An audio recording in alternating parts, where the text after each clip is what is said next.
پیغام T V کے account number mention کیے گئے ہیں, IBN نمبر مینشن کیے گئے ہیں. انٹرنیشنلی اگر آپ اپنا کوئی تعاون بھیجنا چاہتے ہیں تو IBN نمبر, IBAN نمبر ہم نے ایشو کر رکھا ہے, وہ آپ دیکھ سکتے ہیں. لوکلی اگر آپ اکاؤنٹ میں ٹرانسفر کرنا چاہتے ہیں آپ اس اکاؤنٹ میں ٹرانسفر کر سکتے ہیں. یہ تو تھی جی چند گزارشات. اور اگر آپ رمضان المبارک کی بابرکت ساعتوں میں برکات رمضان افطار ٹرانسمیشن یا بلیس نائٹ ٹرانسمیشن کو دیکھنا چاہتے ہیں تو اپنے کیبل نیٹ ورک پرووائڈر سے کہہ کے آپ پیغام ٹی وی کو ٹیون کروا لیجئے. جہاں پہ آ رہا ہے بہت اچھی بات ہے, لیکن چند مقامات پر اگر اویلیبلٹی نہیں ہے تو آپ اس کو ٹیون کروا سکتے ہیں. اس کے ساتھ ساتھ آپ یوٹیوب پر لائیو دیکھنے کے لیے موبائل یا اینڈرائڈ ٹی وی سیٹ پر پیغام ٹی وی لائیو لکھیے, ہماری نشریات دیکھیے, یا کسی بھی براؤزر یا سرچ انجن میں جا کے live.pegham.tv لکھیے اور اس کو سرچ کر کے ہمارے چینلز کو, پیغام ٹی وی کے چینلز کو سبسکرائب کر لیں. یوٹیوب کے پیج کو آپ فالو کر لیں. ہماری نشریات آپ تک پہنچانے کے لیے ہمیں تعاون حاصل رہتا ہے Sufi soap, Sufi cooking oil, Darussalam international, super Asia اور ضیاء فیملی فوڈ پروڈکٹس. ان کے ساتھ ساتھ حسین حبیب پرائیویٹ لمیٹڈ کے تعاون سے یہ نشریات آپ ڈسپلے دیکھ رہے ہیں میرے لیفٹ پہ, ان کے تعاون سے نشریات آپ تک پہنچائی جا رہی ہیں. انشاءاللہ کتاب کے حوالے سے بتائیں گے آج کی کتاب کیا ہے, اور اس کے ساتھ ساتھ آج کا موضوع ہوگا قرآن کیسے پڑھیں. اس پہ ہم انشاءاللہ پوری ٹرانسمیشن میں گفتگو کریں گے. مختلف مہمان ہمیں جوائن کرتے رہیں گے اور اس وقت ہمارے ساتھ موجود ہے, میں تعارف کرواتا چلوں, جناب قاری نصیر احمد صاحب, فاضل مدینہ یونیورسٹی ہیں. قاری صاحب السلام علیکم. جی وعلیکم السلام ورحمۃ اللہ. خیریت سے ہیں سر؟ ماشاء اللہ. الحمدللہ. رمضان کیسا گزر رہا ہے؟ بہت اچھا الحمدللہ. برکتیں سمیٹ رہے ہیں جی؟ الحمدللہ, اللہ نے جو توفیق دی ہے. ماشاءاللہ ماشاءاللہ, اللہ تعالیٰ ہمیں توفیق دیے رکھے. آمین. ان کے ساتھ موجود ہیں جی قاری یحییٰ خالد صاحب, فاضل قرات سباشرہ ہیں. قاری صاحب کو بھی خوش آمدید کہیں گے.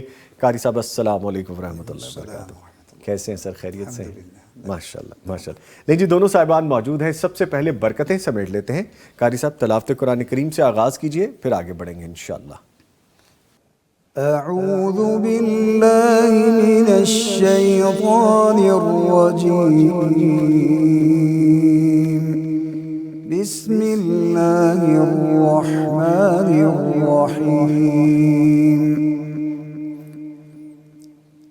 ان اللہ لا يخفى عليه شيء في الارض ولا في السماء, هو الذي يصوركم في الأرحام كيف يشاء, لا إله إلا هو العزيز الحكيم. هو الذي أنزل عليك الكتاب منه آيات محكمات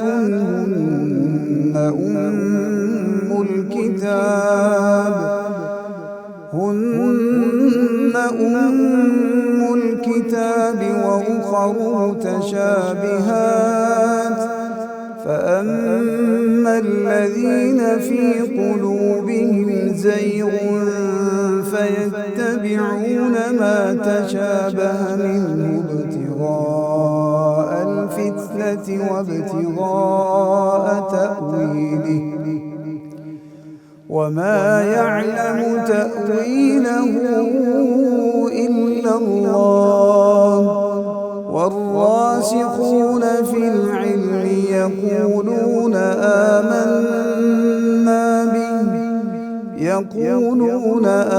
آمنا به كل من عند ربنا وما يذكر إلا أولو الألباب. ربنا لا تزغ قلوبنا بعد إذ هديتنا وهب لنا من لدنك رحمة إنك أنت الوهاب. ربنا إنك جامع الناس ليوم لا ريب فيه إن الله لا يخلف الميعاد صدق الله العظيم. ماشاء اللہ، سبحان اللہ، جزاک اللہ. قاری صاحب اللہ تعالیٰ آپ کو جزائے خیر عطا فرمائے. ماشاء اللہ، خوبصورت آواز، خوبصورت انداز، خوبصورت تلاوت، ماشاء اللہ. لین جی، آج کی کتاب کے حوالے سے آپ کو پہلے بتائیں، پھر گفتگو کو آگے لے کے چلیں گے. بڑی خوبصورت سی، اچھا جی، ہینڈی سی پیاری سی کتاب ہے، سر ورک بڑا خوبصورت ہے، اور یہ کتاب ہم اپنے پاس رکھ سکتے ہیں، اپنے بیگز میں دوران سفر، اور اپنے ساتھ بھی رکھ سکتے ہیں. مسنون حج اور عمرہ، فضیلت و اہمیت اور احکام و مسائل صحیح احادیث کی روشنی میں اس میں بیان کیے گئے ہیں. معاف کیجیے گا. حج اسلام کا رکن ہے، جبکہ اس کی طاقت رکھنے والے لوگ اس کی اہمیت نہیں جانتے، اسی طرح عمرہ کرنے کا شوق نہیں رکھتے. حالانکہ نبی کریم صلی اللہ علیہ وآلہ وسلم کا فرمان ہے کہ حج اور عمرہ مسلسل کرتے رہا کرو، اس سے فقر اور تنگی دور ہوتی ہے. رمضان میں بہت سے لوگ عمرہ کرتے ہیں، خوش نصیب ہوتے ہیں جی ماشاءاللہ جو رمضان میں عمرہ کرتے ہیں. حج اور عمرے کے طریقے اور اہمیت اور فضیلت پر دارالسلام کی یہ ایک مستند اور عمدہ کاوش ہے. اسے دارالسلام کے ریسرچ سینٹر نے تیار کیا ہے. یہ آج جملہ ایک ڈیفرنٹ ہے، اسے دارالسلام کے ریسرچ سینٹر نے تیار کیا ہے. سو اٹ مینس بڑی امپورٹنس ہے. اس کے حوالے سے اگر آپ جاننا چاہتے ہیں کہ کتاب میں کیا ہے، آپ یہ کتاب حاصل کرنا چاہتے ہیں، اس خوبصورت کتاب کو حاصل کرنے کے لیے آپ دارالسلام کے تمام آؤٹ لیٹ سے اس کو حاصل کر سکتے ہیں. شو رومز پہ دستیاب ہے، اور اس کے علاوہ آپ darussalam.pk پہ لائیو جائیے اور لائیو یہ کتاب حاصل کی جا سکتی ہے. آج کی ایک خوبصورت کتاب، بہت ہی عمدہ کاوش جو آپ کو بتا دی گئی. اور اس کے ساتھ ہی میں ایک وقفہ لوں گا، اور وقفے سے پہلے میں قاری یحییٰ خالد صاحب کا شکریہ ادا کروں گا. قاری صاحب آپ کا آنے کا بہت شکریہ، جزاکم اللہ خیرہ. جبکہ قاری نصیر صاحب ہمارے ساتھ موجود ہیں ابھی، اور بریک کے بعد ایک اور شخصیت ہمیں جوائن کرنے والی ہیں. ملتے ہیں ایک بریک کے بعد، ہمارے ساتھ رہیے. برکات رمضان افطار ٹرانسمیشن میں آپ کے ساتھ ہیں. مہمان مجھے جوائن کر چکے ہیں، ہمارے ساتھ موجود تھے بریک سے پہلے قاری نصیر احمد صاحب فاضل مدینہ یونیورسٹی، اور ابھی ہمیں جوائن کر چکے ہیں ڈاکٹر محمد عاطف الیاس صاحب فاضل عمر قرہ یونیورسٹی مکہ مکرمہ. ان کو خوش آمدید کہیں گے. سر السلام علیکم. وعلیکم السلام ورحمۃ اللہ. خیریت سے ہیں؟ الحمدللہ. ماشاءاللہ ملاقات تو رہتی ہے، اور جب آپ وہ بہت خوبصورت ذمہ داری سر انجام دے رہے ہوتے ہیں کہ جب آپ خطبے کی باقاعدہ live translation Arabic to Urdu کر رہے ہوتے ہیں، پھر لیٹر آن انگلش میں، تو بڑا خوبصورت لگتا ہے. بڑی خوبصورت کاوش ہے آپ کی. الحمدللہ جی، اللہ تعالیٰ نے توفیق دی ہے، اللہ قبول فرمائے. آمین آمین. یہ دونوں صاحبان ہمارے ساتھ اسٹوڈیوز میں موجود ہیں. قرآن کیسے پڑھیں، اس حوالے سے ہم نے گفتگو کرنی ہے. اور ایک اور بڑی قابل احترام شخصیت ہمارے ساتھ لائن پہ بھی موجود ہیں. ہمارے ساتھ موجود ہیں فضیلت الشیخ قاری محمد الیاس صاحب آل دا وے فرام سعودی عربیہ. ان کو بھی خوش آمدید کہیں گے اپنی ٹرانسمیشن میں. سر السلام علیکم. جی وعلیکم السلام ورحمۃ اللہ وبرکاتہ. سر خیریت سے ہیں؟ ماشاء اللہ الحمدللہ جی، اللہ کا شکر خیریت. ہمارے ساتھ جی الحمدللہ الحمدللہ. اچھا، میں سر کے حوالے سے بتاؤں کہ فضیلت الشیخ قاری محمد الیاس صاحب خادم قرآن ہیں، مدرس مسجد نبوی ہیں. It's been all around 50 years, 50 سال سے زیادہ کا عرصہ ہو گیا ہے قرآن کریم کے ساتھ جڑے ہوئے، اور پڑھا بھی رہے ہیں. اس کے ساتھ ساتھ ایک خوبصورت بات اور بھی ہے کہ ان کی فیملی میں کم و بیش 10 حفاظ کرام موجود ہیں. تو کتنی سعادت کی بات ہے. سر بہت شکریہ آپ کے وقت کا، اور چونکہ تھوڑے گھنٹوں کا بھی فرق ہے اور آپ کی اپنی مصروفیات بھی ہیں، تو اچھا لگا آپ نے وقت دیا ہمیں. بہت شکریہ. آپ کا شکریہ جی، جزاک اللہ خیر. جزاک اللہ. اچھا سر، گفتگو کا آغاز آپ سے کر لیتے ہیں. فرمائیے گا کہ حرمین شریفین میں تدریس قرآن کے نظام سے متعلق آگاہ فرما دیجئے، وہاں ہم کس پیٹرن کو فالو کرتے ہیں، اور اس کے ساتھ ساتھ اس سلسلے میں سعودی عربیہ جو گورنمنٹ ہے اس کی اپنی ایفرٹس کیا ہیں، وہ کیا کاوشیں کرتی ہے؟ جی، سعودی عرب کی حکومت دنیا کے مختلف ممالک میں دینی امور کی سرپرستی تو کر ہی رہی ہے، اور وہ تو واضح ہے، لیکن سعودی عرب کے اندر اور خاص طور پر حرمین شریفین میں تعلیم قرآن کا اور قرآن کریم کے ساتھ ساتھ دینی علوم کی کتب کا اور ان کی تعلیم کا بہت مربوط نظام موجود ہے. مسجد الحرام اور مسجد نبوی شریف میں قرآن کریم کی تعلیم کے حلقہ جات، جن کو آپ یہ کہہ رہی کہ کلاسز کم و بیش سارا دن ہوتی رہتی ہے. یعنی فجر کی نماز سے پہلے مسجد نبوی شریف میں ان لوگوں کے لیے